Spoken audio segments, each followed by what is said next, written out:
अगं जपूनच राहत्या आणि तसं बी त्यासने आमचं घर घावायचं नाही, लांब आहे त्यामुळं. आता गं बाई आलं म्हणतं. अगं ठेव ठेव ठेव. देवा, काय करू र परमेश्वर.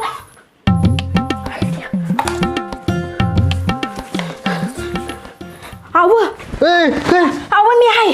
मी सांगितल्याशिवाय घरातनं बाहेर यायचं नाही बरं का. शांताबाई, ओ शांताबाई. अरे देवा, आता काय करू. माझा नवरा मेला, आता कुठनं पैसा आणू मी र देवा. मावशी रडू नका, शांत व्हा. कसं शांत हो, माझा आधार गेला. आधार पण गेला आणि 5 किलो गहू आणि 5 किलो तांदूळ बी गेलं. कोण आहे सा तुम्ही. मावशी आम्ही सरकारी रेशनिंगच्या दुकानात आलोया. आता तुमचा नवरा मेलाय ना, मग त्याच्या नावावर मिळणार गहू आणि तांदूळ नाही मिळणार तुम्हाला. बाबा, माझा नवरा आहे, आज झोपलाय. मला वाटलं तुम्ही बचत गटाचा साहेब आहे सा, हप्ता मागा आलाय म्हणून नाटक करत